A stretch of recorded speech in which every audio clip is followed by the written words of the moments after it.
solo merci beaucoup suñu gan sax di professeur Mary Teuw Niane dina ci wax ci kanam tuuti nekkoon ministre nekk candidat à la mairie de Saint-Louis ñu ngi lay nuyu di la ziar bu baax a baax. maa ngi lay nuyu te di la ziar di nuyu tamit ñi teewee suñu waxtaan bi mag ak góor xale ak ndaw. aywa Chérif nga jàkkaar loolu Chérif ñu bàyyi la nga door waxtaan wi.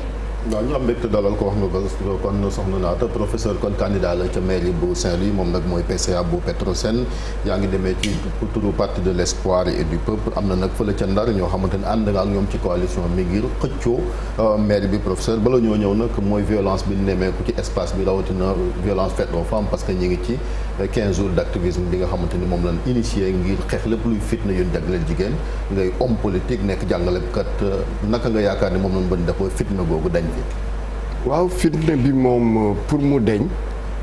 war nañu ormal jigéen defe naa ni kooku ci suñu aada la ci tamit suñu diine la man bind naa parce que damay taalif benn taalif jagleel ko sama yaay ma mère jagleel ko tamit ay jigéen muy jigéen yu ndaw muy tamit jigéen ba ma nemmeeku ci suñu jigéenu ndeer li ñu jëf ci suñu réew Aline Sitoé li mu def ak yeneeni jigéen tey nga xam ni dañu mbubboo xam-xam taalif bind te ñu ràññee leen ci suñu réew ak ci àdduna si lépp lu ñu yëkkati booleeg saa ci njiite réew mi parce que suñu réew bokk na ci réew yi nga xam ni am nañu ay jigéen yu nekkoon premier ministre defe naa ni président rek moo ci des am nañu jigéen yu bare yoo xam ni ci xam-xam bi ku mel na Adji Bousso Dieng mu ngi jàngale fële ci Princeton université Princeton intelligence artificielle mu nekk xam-xam yi gën a bees te yi ñu gën a soxla tey ci àdduna si li xew nag war nañu toog gëstu bu baax dugal suñu aada ci li ñuy yaree xale ndax école du jàngale rek xam-xam day àndal ak jàngale yar damay wax ni suñu éducation nationale yàgg naa ko wax nag elle est incolore et inodore professeur Iba Der Thiam yàlla na ko yàlla xare àjjana moo fi indi woon dugalaat yar ak diine ci biir suñu école yi parce que mënuñu dëddoo ak yar ak diine ndax loolu moo lal ñun suñu nekki incolore inodore lu mu wund mooy suñu école bi di nga jàngale mathématique di nga jàngale français di nga jàngale anglais yu mel noonu mais yarin bi mu ngi ci kër yi mais léegi xam ngeen ni toxu na bu baax ci biir kër yi mais école bi ci boppam dafa war a bokk ci li di yar su fekkee école bi lii ñuy def ci kër yi nekkul ci école bi mooy wax sa làkk jàngale sa làkk parce que soo xamul sa làkk munoo yaru jàngale sa diine su fekkee école yi du ñu jàngale diine man bu ma nekkee recteur université de Saint-Louis ma gis ni suñu làkk yi du ñu ko jàngale bu ma taxawalee UFR civilisation religion art et communication dañu ci def département langue et culture africaine foofu rek la ñuy jàngalee suñu làkk yi wolof pulaar séeréer comme ni ñu jàngalee tubaab nga am ci licence ak master ci la ñu def aussi centre d'études des religions ndax mun ñu nekk diini boo xam ne yooyoo ko lal. loolu duñ ko tàmbali ci base ci base bi scolaire yéeg ak tamit ci bépp fu ñuy jàngalee looloo tax réforme enseignement supérieur bi ñu ko defaree ci décision numéro 6 bi da ci am benn directive bu am solo nañu rendre obligatoire jàngale leadership citoyenneté développement personnel ci kuy jàng yombul nag parce que ñiy jàngale tubaab te tubaab yi yar leen te tamit ci bérébu tubaab yi la ñu jàngee ñoom xamuñu loolu ñi anglo-saxon yi xam nañu ko bon école bi dafa war a dellu siyaat ci nit ñi di jëfandikoo di doxee di dundee ak koom-koom bi mu lënkaloo ci gërëm la nag sant la ci li nga ma invité parti bi ñu demee parti de l'espoir et du progrès la kuréel yu bare la ñu ëmb nag parce que parti socialiste mu ngi ci parce que docteur Dia xam ngeen ni ku am solo la ci parti socialiste ci Ndar FSDBJ bu Cheikh Bamba Dièye bu Ndar mu ngi ci ak parti acte bu Abdoul Mbaye mu ngi ci parti des valeurs république des valeurs bu Thierno Alassane Sall mu ngi ci ensuite ay mouvement citoyen yu am solo comme Mosides bu Khadisatou Seck Langue de Barbarie comme Dal bu Cheikhouna les artisans ak Vision Saint-Louis ay jeunes ak tamit JAR bu Hamadou Moustapha Kane ak ñeneen ñu bare ñoo xamante yaa ñoo ma ànd mais li jaaxal ñëpp na comme dugal nga ñu ci politique xam naa éducation bi la ci laaj bu ci affaire concours d'agrégation kon ci kanam comme dugal nga ñu ci politique professeur ñu bëri nag li leen jaaxal mooy lu tax nga bëgg a nekk dissident créer sa liste bopp fële ca Ndar. waaw xam nga li ma jaaxal souvent dañuy wax Mary Teuw dissident la mais man li ma laajte lu yomb la te lu waroon yomb la te damay d'ailleurs sargal képp koo xam ne laajte nga maire mbaa conseil départemental parce que yoon bu jafe la ndax defar liste yi dafa jafe trop mais ñun li ñu soxal mooy defar suñu dëkk te defar réew mi mu ngi tàmbali ci defar sa dëkk. da ngaa bokk ci parti quand même prof. waaw mais nekkatu APR yaa ngi fa ba léegi. dem xam nga da nga ni laajte mairie du mbiru parti du mbiru coalition xam nga askan bi ñi yeewoo Ndar ñoom ñooy tànn seen maire du kuréel moo leen koy tànnal du président de la république moo leen koy tànnal ñoom ñooy tànn seen maire xam kan la ñu bëgg kan la ñu yaakaar ni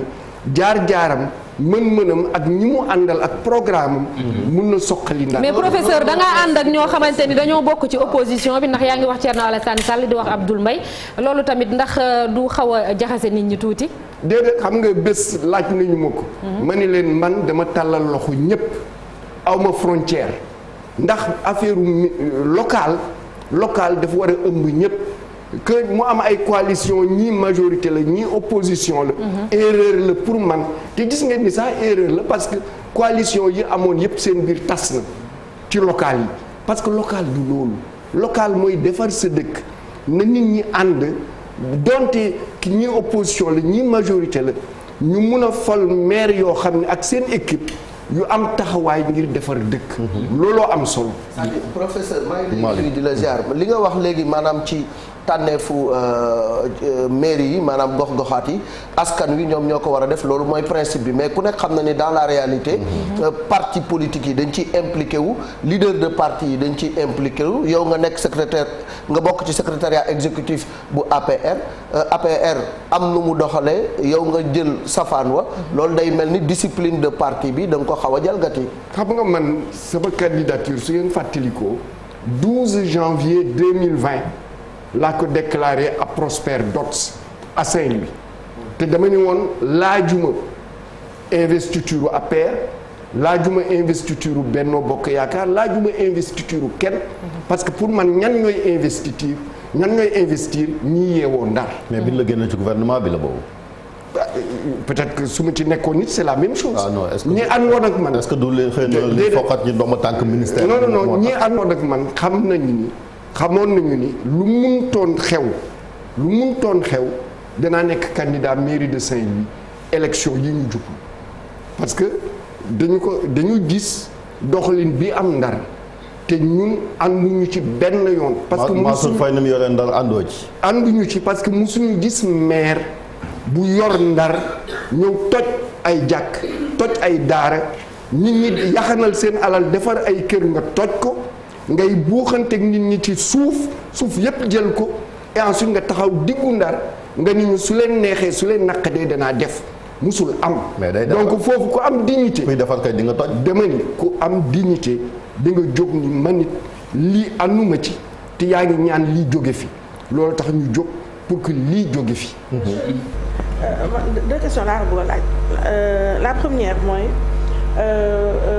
président Macky Sall wax na ne. ay liste parallèle am na si yoo xam ne daf leen genre daf leen adoubé et d'autres non yow liir naa la quelque part ngay wax ne yow bokkoo ci ay affaires parallèles mais li ma la bëgg a laaj man la question mooy est-ce que président Macky Sall ak forme bu mu munti doon est-ce que wax na ak yow ci sa candidature ci mairie Saint-Louis ou pas la première. La seconde question mooy c'est vrai nekkatuloo ci architecture gouvernementale bi mais yow yaay PCA Petrosen est-ce que ragaluloo bu fekkente ne Macky Sall amoo avalam ci li ngay def nii donc mën nañu jàpp dissident est-ce que rébellion boobu ragaloo mu indi la benn sanction mooy nga nekk di vivre ces dernières heures ci ba Petrosen est-ce que préparé wu nga ci. waaw quelque chose comme ça un scénario comme ça. waaw ay question bi nga jëkk a wax musuma waxtaan ak président. lu jëm ci mairie Ndar. donc loolu ma réglé ko benn yoon. donc bokkuma ci liste parallèle bokkuma ci liste dissidente ñun dañu comme ni ma leen waxee le 12 janvier la ñu jël 2020 la ñu jël suñu décision. te wàccuñu yoon bi ñu jël. ñaareel bi moo di ñun nag dañu gëm yàlla trop moo tax suñu wàqirloo ci dara yàlla kese lañ cay seet. ñun xam nga sax bés talaata 2 novembre bu ñu xëyee di yóbbu suñu dossier pour déposer ji ko. bale camp waa Mansour Faye dañu tiit ba def conférence de presse Benno Bokk Yaakaar ñi nañu ma dàq APR nañu ma dàq PCA Petrosen. mais loolu logique la professeur. de taxawal rek xam nga ñaar yëpp ñàkk xel la ndax PCA Petrosen yaakaaruma ni li ma bokk APR moo tax ñu def ma fa. ah si moo ci bokk. déedéet yaakaaruma ko. déedéet yaakaaruma dañ laa jëlee ci gouvernement bi def la PCA loolu lépp. parce que yaa ngi ci système bi déedéet yaakaaruma ko parce que même bu may dugg ci gouvernement bi vraiment lu ma bett la bés boobu lundi 29 octobre ma xëy suba liggéey université nekk recteur ba wàcc. jël tali bi nar a ñëw Dakar nekk fi une semaine bu ma ñëwee bi Tiwaawoon la ma Abdoul Mbaye woo pour ni ma dugg ci gouvernement bi amul woon préalable ak yeneen donc dama lii tamit bu ma président aussi proposé PCA Petrosen c'est que am na lu ma ci xam parce que man loo xam ni mënuma ci réussir du ma ko jël kooku sama principe la ndax am naa quand même liggéey sant naa ci yàlla trop. am naa liggéey professeur université la damay liggéey ak àdduna si kooku dama ciy sant yàlla bon dama gëm yàlla trop ci loolu gis nga bés bu PCA bi jeexee ma continuer sama liggéey. mais est-ce que newul comme ça. te dana jeex te dana jeex professeur sa liberté de ton et d'action bi nga xam ne ñi ngi koy faral gis est-ce que du foofu nga ko basé woo jàppee woo sa bopp politicien professionnel. déet ñun du ñu politicien professionnel parce que man li yàq réew mi li yàq espace politique bi mooy ñoo xam ne seen métier politicien la ñoo xam ne sa premier emploi ministre sa premier emploi DG sa premier emploi directeur de quelque chose loolu mooy yàq réew mi parce que ñooñu politique la ñuy deeyee parce que suñu ko amuñu lu ñu lekk amuñu lu ñu reer amuñu lu ñuy def loolu dafa war a jeex moo tax bés bu nekk su ngeen seetee sama poste yi damay woote ñi jàng ñi am liggéey ñi am jaar-jaar entrepreneur yi cadre yi intellectuels yi artistes yi nañu dugg ci politique bi te defe naa war nañu am kontaante tuuti defaguma parce que dama sëgg nag ci sama campagne gëstu bu am solo ci élection yi mais yaakaar naa ni bare nañu quand même ñu ci dugg te loolu baax la dana soppi doxalinu politique bi. Marcel professeur mënuñu wax ci élection locale sans pour autant parler de programme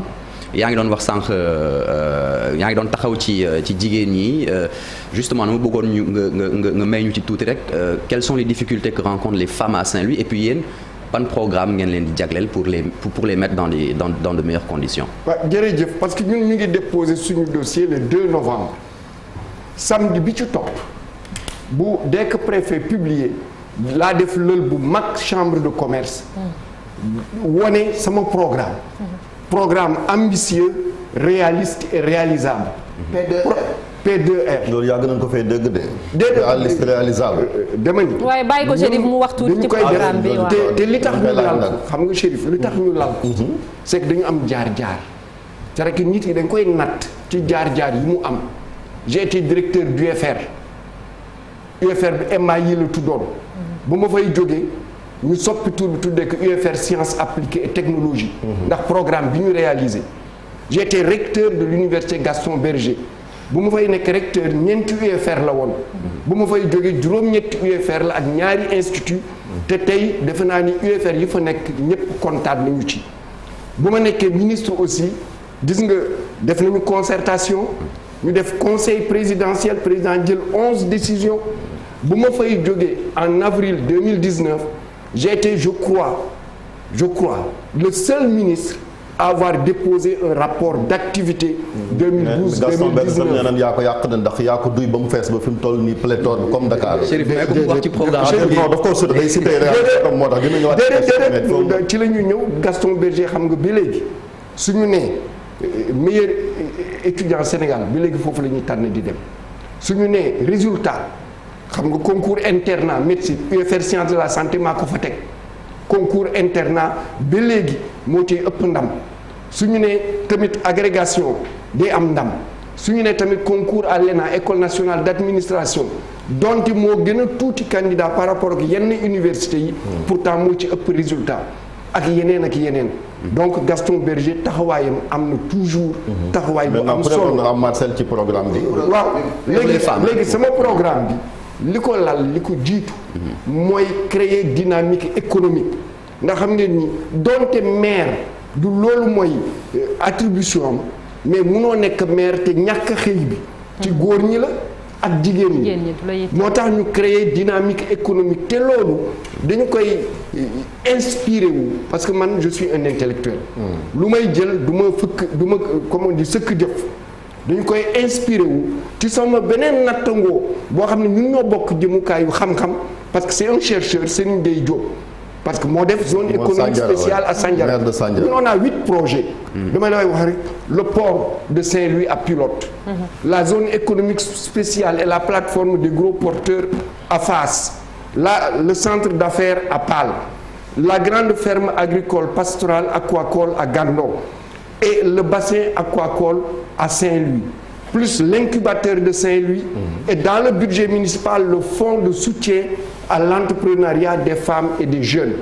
plus aussi le centre communal de formation accélérée en compétences et en entrepreneuriat COFAS pour xale yi ñu jàngal leen en formation certifiante 3 mois 6 mois 9 mois foo jëlee loolu lépp parce que dañu am ay jaar-jaar dañu am ñu ñuy jokkalante soo amee programme bu taxaw ni ko Ablaye Wade waxee woon le problème c'est pas trouver l'argent le problème c'est am programme bu taxaw soo amee programme bu taxaw di nga am xaalis bi fi ma jaar yépp programme bu ma ko taxawalee réussir naa mobiliser bi am xaalis bi. mais boobu bokkutoon mais bu dee da ngaa kujjee naka jàkkaarloo nguur ku nekk fu mu kujjee bu dee état central bi dimbali ma dugal ci kujje man kujjeewuma faruma fenn xam nga fan laa far ndar moomu ñor ndar laa far donc ndar lay xeexal pour suñu programme bi réaliser nguur nag bu bëgg ndar danañu jàppale parce que su gouvernement bi gisee ni ñi fi nekk tey maire dañu am xalaat dañu am xel te am nañu aussi dugg am na ñu jokkalanteel ci àdduna si bare na donc danañu jàppale. maanaam programme bi macha allah ni ñu ko bindee ni ñu ko móolee rafet na lool réalisable na aussi comme ni nga ko waxee mais ku nekk xam na mentalité wu électeur u Sénégal du ni ko programme rek la ñuy épouser. booy dem ci élection fokk nga am moyen te ku ne xam na xaalis lu muy jouer ci biir élection yi nga war a jàkkaarloog Mansour Faye nanti comme pas possible riche comme Crésus est-ce que loolu aussi du nekk handicap ci yow ak ci ñeneen ñi nga xam ne ñoo samp seen dënd ci Ndar. ci ban gaa loolu du benn handicap parce que ñaari mbir moo ko lal benn bi. waaye nee na lekkatu ne naxatu bay loolu la Sénégal yi gëm de. li ko lal d'abord mooy cofeel bi ma am ci Ndar ak cofeel yii ñi yeewoo Ndar am ci man loolu moo ëpp solo alal bu dul jeex du xaaj. foofu laa yaroo foofu laa màggee bu ma nekkee enseignant à l'université de Dakar en 90 bu ñu ubbee Ndar. man laajuma promotion laajuma dara dama jël sama bagage maak sama soxna sama doom ñu ñëw Ndar jàngale. lu bare sacré client dégguma. l'adversaire vous avez un sacré adversaire Mansour Faye. non loolu bàyyi naa ko. qui a un bilan aussi à amul bilan loolu moom bàyyi naa ci xel bu baax a baax mais dama ni cofeel bi ma am ci Ndar cofeel bi waa Ndar am ci man looloo ëpp doole alal bi mu leen di xëpp te ñu ni doomu Ndar yi lu ñu leen jox ci alal lu ñu leen jox ci poste lu ñu leen jox ci projet lu ñu leen jox ci financement lekk leen parce que moomuñu ko parce que avant 2012 amuñu woon dara donc tey suñu amee dara xaalisu réew mi la jël leen ko. ndax gisagum nga ni léegi ndax gisagum nga ni fii nga toll ak li nga wan waa Ndar ndax sentir nga ni ñoom ñu ngi adhéré ci sa projet boobu ci sa proposition yooyu la ndax di ngeen am ay retour du dama ni mbégte la ñu am macha allah vraiment tey suñu difficulté yépp mooy accueillir ñi nga xam ni dañu nekk seen koñ seen quartier ou seen association lalal ñu di ñu jàppale te di ñu propagande te jotaguñu ci ñoom même ni ma ñëw nii ay fan ñaari fan yi ñetti fan yi rek li ma jot ci téléphone du jeex du xaaj te sama nit yëpp ñu ngi ci zone yëpp te dajalaguñu. état des lieux Ndar jamono ji parce que en tant que ancienne capitale de l'AOF Ndar ak histoire am Ndar ak li nga xam ne yëpp moo ko ëmb ci wàllu taarix fi mu toll war na ko dépasser bu yàgg boo fa demee nga dégg turu Ndar nga dem Ndar dafa mel ni waroon na lool. waaw xam nga li nga wax rek wane na maire bi amul bilan amul bilan parce que Ndar wax nga ko soo jëlee par exemple mbiru sport xam nga Ndar ci réew ci dëkk yi ñu gënoon naw ci sport Sénégal suñu nee football Ndar xam nga suñu équipe malheureusement dafa nekkoon 2e division daaw ñu sant yàlla bu baax que Linguère dellu si yàlla na 1re division te may ñaan yàlla mu nekk champion natation dëkk bu am ndox géej ak yépp mënuñu am sax champion natation athlétisme Ndar dafa amoon kii amatu ko. xam nga maître Babacar Seye ñu ngi ko waaj a tabax. flambant neuf projet bi déet moom dafa ne woon da koy dindi suñu neexee suñu naqadee. da koy mais mujj nañoo trouvé si léegi waa AGETIP projet bi dama ni yooyu tappale xam nga nag ku def juróomi at maire ñu yokkal la ñaari at ñu wes la ay weer léegi nga tàmbali débrouiller benn maire defuñu xanaa yéen seen dëkk bi dañ ko bombardé woon ma ni ko lu tax. mu ne ma dafa foo nekk ñu ngi ko gas fu nekk ñu ngi ko toj ndax yàkkamti xalaat ni li mu deful woon chantier yaa ngi fay bëgg déedéet xam nga nguur gi dafa am tamit ay chantier xam nga lampadaire solaire yi foo dem ci Sénégal léegi gis nga ko parce que yéen da ngeen di tukki xam nga assainissement bi foo dem ci Sénégal mu ngi fa Promoville route pavé yi ak yooyu Promoville foo dem mu ngi fa ak yeneen programme yi ak programme sax yoo xam ni mais yenn meeru Ndar yi comme Ousmane Masseck Ndiaye yàlla na ko yàlla xare àjjana moo ko tàmbali woon Cheikh Bamba Dièye tàmbali ko aussi kale mooy requalification place Faidherbe bi ak defaraat dëkk bi affaire de érosion côtière ni mu sonalee woon daal gis nga ko ak nasaraan yi ñu ngi ciy góorgóorlu ba liggéey mais tubaab yi ñu ci jàppale plus président Macky Sall dama ne déedéet du maire bi xam nga maire bi programme ñett la lalu woon mooy benn defar cadre de vie bi ñun li ñu gis au lieu que mu defar cadre bi dafa toj ay jàkk toj ay këru jàmbur ñaareel bi dafa ni dafay créer dynamique économique ñun de gisaguñu usine bu mu indi ci dëkk bi xanaa peut-être usine am soow bi muy jaay ñetteel bi moom moo koy jaay moom ak doomam ñetteel bi mooy dafa ni da doon def hub culturel ak touristique à Saint-Louis kenn gisu fa nag tourisme bu développé ñun gisatuñ sax tubaab yi léegi. loolu Covid bi la c'est partout. non yow tamit. yow tamit xam nga déedéet dem naa Gorée alarba bu passé. Mariama Ba invité ma chaloupe bi daf feesoon del ak tubaab. Ndar war na fees del parce que patrimoine mondial UNESCO lañu. Ndar dafa am tur Ndar ñetti parc ñoo ko wër Gëmbël Langue de Barbarie ak Njuuj ñoom ñoo ko wër. donc Ndar war na bari touriste amul activité économique bu mu taxawal parce que li xëyu xale yi xëyu jigéen ñi soo amul entreprise du dem c'est l'entreprise qui crée l'emploi. Ce ne sont pas des projets comme ça en l'air ñu nag projet yi ñu teg